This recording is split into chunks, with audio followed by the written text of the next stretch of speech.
Buenas a todos, bienvenidos a la charla de hoy.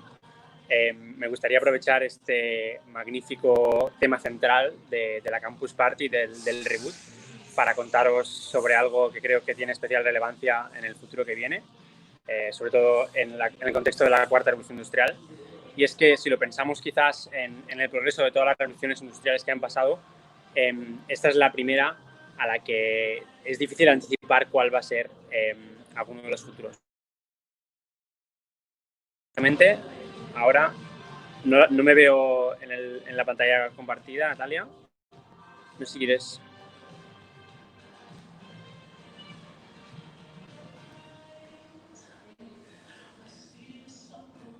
Bueno, básicamente en este contexto de la cuarta revolución industrial, quizás uno de los elementos sigue saliendo en negro, para mí.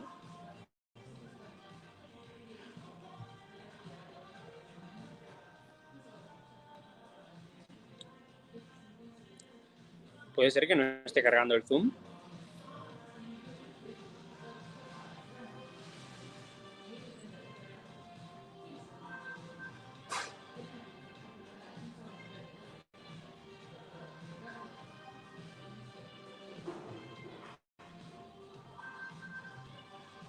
Ahora, vale, perfecto, perdonad. Pues como os contaba, si queréis, vuelvo a empezar y quizás será más fácil la coletilla, pero básicamente en este contexto de la cuarta revolución industrial, en este contexto del reboot que vemos quizás del mundo que será mañana post-coronavirus, las zonas más afectadas y las empresas menos afectadas han sido las tecnológicas, ¿no? Y esto no es de extrañar porque la concentración de todo lo que hacen se basa en el ordenador, se puede hacer en remoto, ¿no?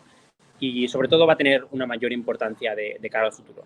De todas las revoluciones que hemos tenido hasta la fecha, en cada una de las tres anteriores ha habido pues, ganadores y perdedores. Podemos pensar quizás en la segunda revolución industrial como los caballos se dejaron de utilizar para pasar al uso de los coches.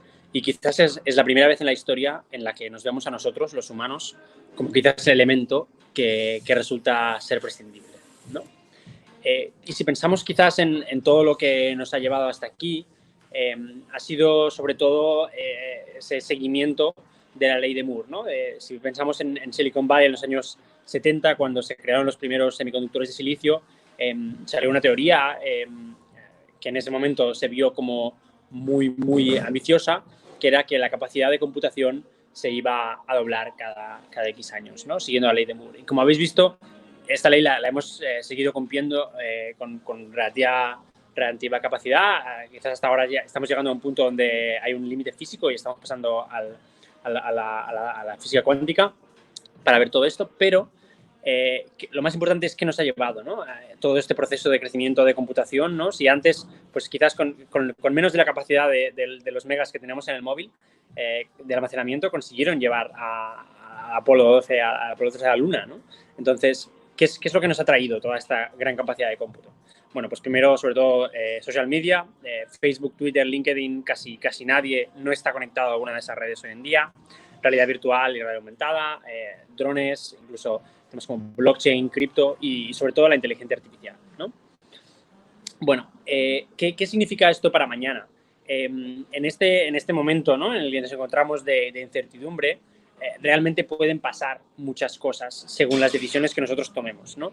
Puede ser que tengamos un crecimiento positivo, pero quizás una de las críticas más importantes que hay de los científicos de este planeta es que la tendencia actual, a no ser que haya un cambio, va a ser negativa, ¿no? Y eso es principalmente por el impacto del cambio climático, ¿no? De que el escenario de la trayectoria prevista es un incremento de 2 a 3 grados que va a resultar pues, de un pues, todo el Ártico que se vuelva en agua, gran incremento de temperatura, etcétera, etcétera, etcétera, ¿no? Entonces, bueno, hay que hacer algo para cambiar esto, pero quizás lo más interesante es ver que hay una parte del mundo que ni siquiera ha pasado por estas revoluciones que podemos decir en los países primermundistas tomamos por defecto, ¿no?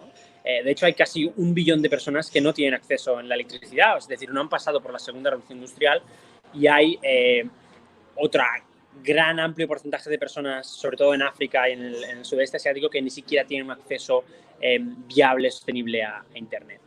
¿Y qué es lo que esto implica? Pues en el contexto de la inteligencia artificial, de esta revolución que viene del mañana, hay países o ciencias o empresas que tienen esta capacidad de dar un gran salto, ¿no? Si pensamos, por ejemplo, en África y en China, casi no pasaron por el uso de bancos, sino pasaron a los pagos por móvil en África, y en China ahora con identificación vía cara, ¿no? Face time recognition.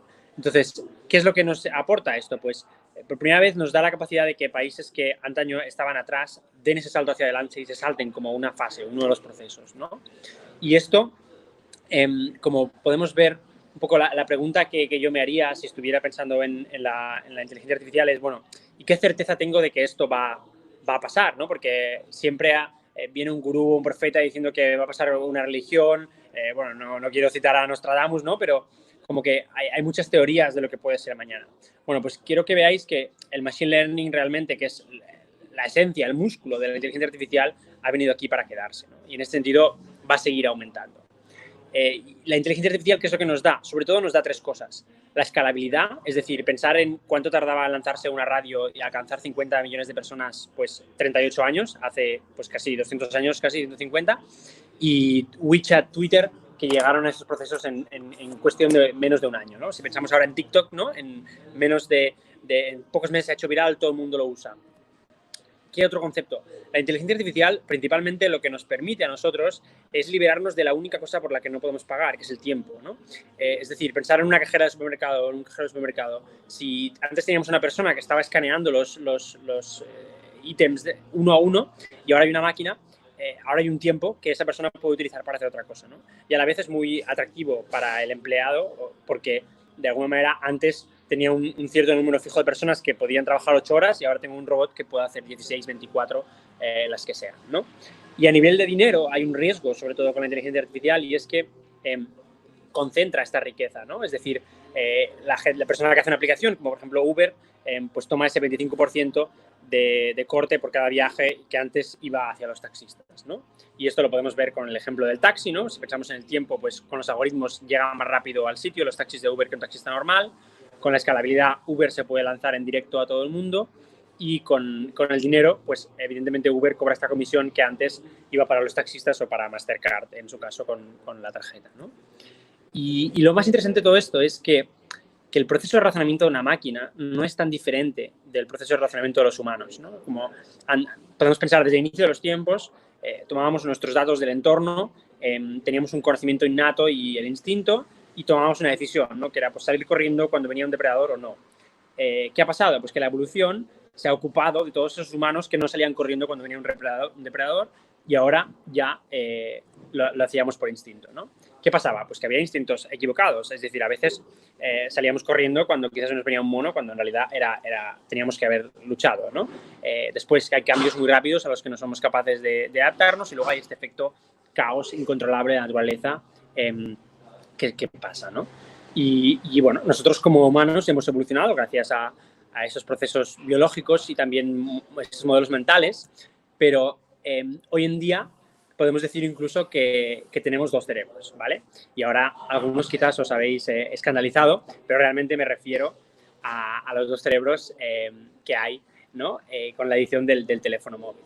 Y es que quiero que hagamos una reflexión aquí, es que casi nadie hoy en día sale de su casa sin el teléfono móvil, ¿vale? Y es muy curioso porque lo que acaba produciendo esto es que hemos externalizado una parte del cómputo a nuestro teléfono móvil, ¿no? Por ejemplo, antes nos acordábamos de los números de teléfono de las personas más cercanas a nosotros o del trayecto más corto a casa. Ahora nunca hacemos eso. Directamente lo ponemos en Google Maps o lo tenemos en la agenda, ¿no? ¿Cuál es el cambio que se ha producido? Pues antes había menos conocimiento, pero estaba más concentrado en esa serie de bibliotecas, y ahora hay más información, pero también hay muchas más distracciones, ¿no? Por ejemplo, de la forma de las redes sociales. ¿Y qué pasa aquí? Y es que, en cierta manera, hemos dejado que los algoritmos tomen el control y nos conduzcan hacia donde ellos quieren, ¿no? Y elaboraré un poco más al respecto. Evidentemente, esto es muy positivo en partes como el autonomous driving, donde el ejemplo es Tesla, pero es negativo si estamos dictaminando, dejando que nos digan pues, qué es lo que vemos, como por ejemplo la polémica que hay ahora mismo con Facebook y su contenido. Bueno, pues ¿qué es la inteligencia artificial? La esencia de la inteligencia artificial, o la definición un poco de diccionario, es la ciencia de la computación que se ocupa de dotar a las máquinas de la capacidad de pensar y actuar y aprender como los humanos. Y si la tuviera que poner en otros términos, más básicos, más simples, con una analogía más directa, diría que la inteligencia artificial es, si antes la programación tradicional la entendíamos como una receta de cocina con la que hay una serie de pasos, la inteligencia artificial no es más que el cocinero, que nosotros, cuando estamos en la cocina, que nos damos cuenta de que no tenemos un limón, pero tenemos un cítrico, que es una naranja, que también puede funcionar con esa receta, ¿vale?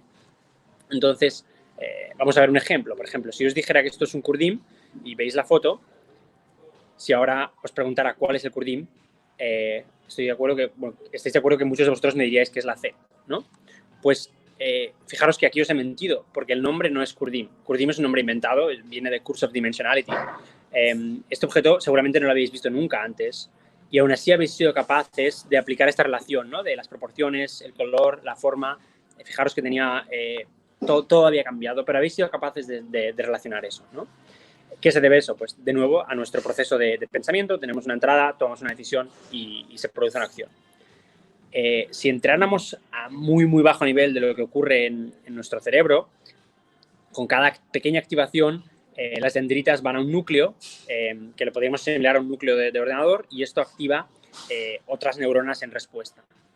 Pues fijaros cómo es de curioso que estas conexiones del cerebro es como los primeros científicos modularon las primeras redes artificiales neuronales, ¿no? Hay unas entradas, hay unos procesos ocultos de nuestro cerebro, es decir, nosotros no sabemos realmente de las millones y billones de neuronas que tenemos cuáles son lo que está activando qué procesos, pero realmente se produce una acción, ¿no? Como por ejemplo seguir escuchando esta charla o no. Bien, pues ¿qué pasa cuando dotamos a estas redes artificiales neuronales de capacidades? Por ejemplo, podemos entrenar una red neuronal con millones y millones de imágenes de perros, o no hacen falta millones, quizás miles, y gatos, y pasarle una imagen de un perro que no ha visto nunca y que sea capaz de identificar que tiene mayor proximidad, matemáticamente hablando, a un perro que a un gato. Por tanto, nos diga que es un perro, ¿no? Entonces, esto es un poco la capacidad que tiene hoy en día y os intentaré explicar para qué sirve, ¿no? Por ejemplo, a la hora de ver dígitos, pues si vemos un dígito, al ordenador también le podemos enseñar una foto, es decir, le podemos pasar los píxeles de la foto.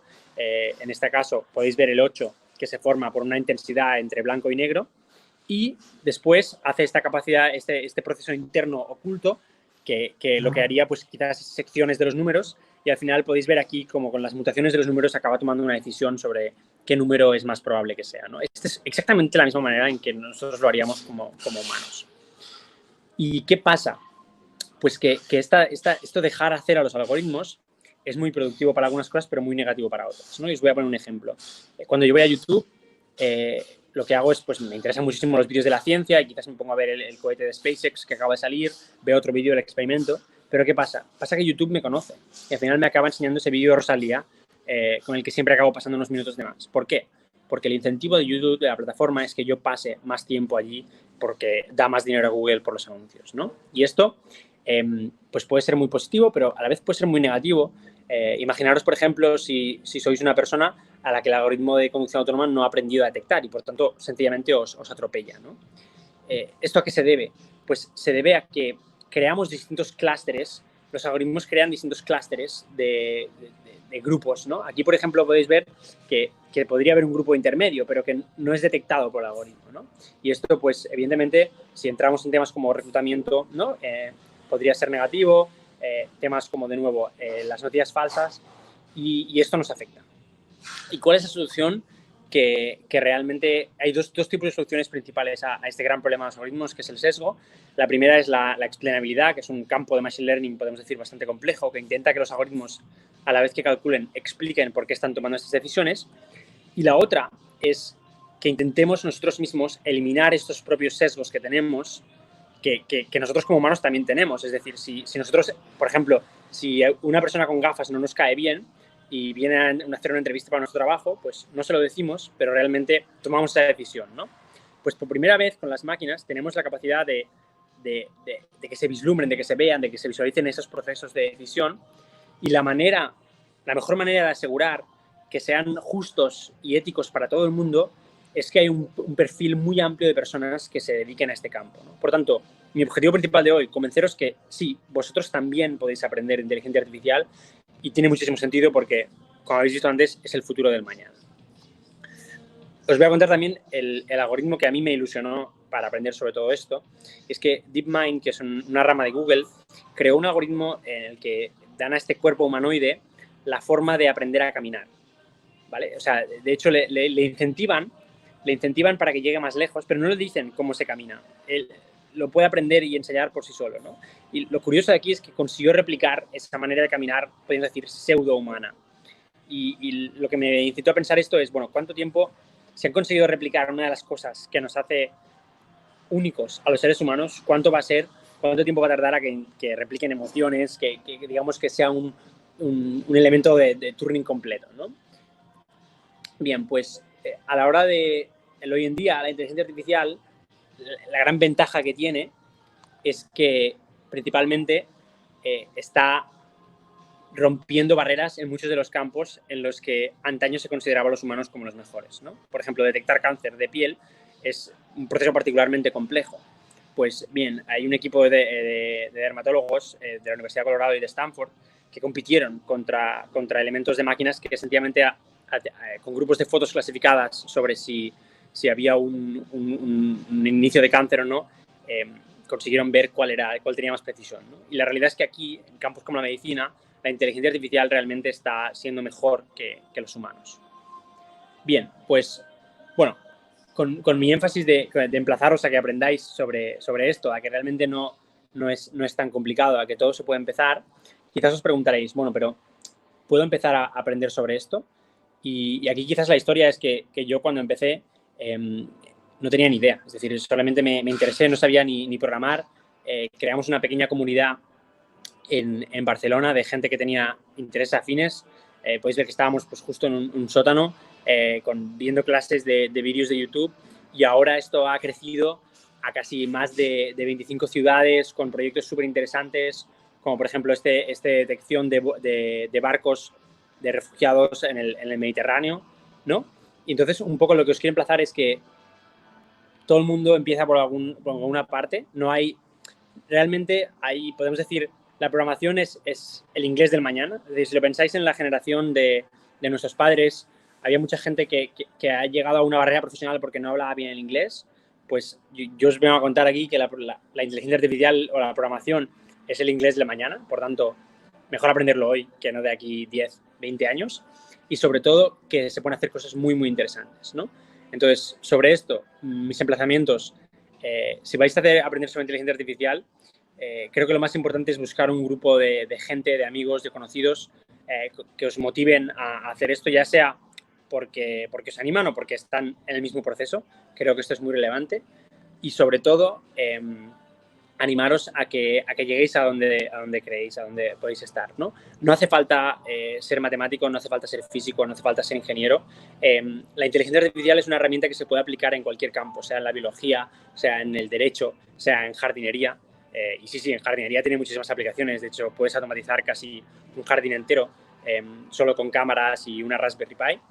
Entonces, mi call to action es un poco que os dediquéis a mirar sobre esto y a aprender. Y evidentemente, si lo queréis hacer con nosotros en AI Saturdays, estaremos encantados de recibiros. Sobre esto, os quería dejar con una cita sobre todo de Stephen Hawking, que creo que también fue uno de los ponentes de la Campus Party. Y Stephen Hawking, unos meses antes de morir, dijo que básicamente la inteligencia artificial puede ser lo mejor y lo peor que pase en el futuro de la humanidad, ¿no? Entonces, ¿a qué os quiero emplazar hoy? Pues a que penséis qué estáis haciendo vosotros para cambiar esto, y estáis haciendo algo o no, qué es lo que podéis hacer mañana para que vayamos hacia este futuro positivo con la inteligencia artificial. Bueno, pues muchas gracias.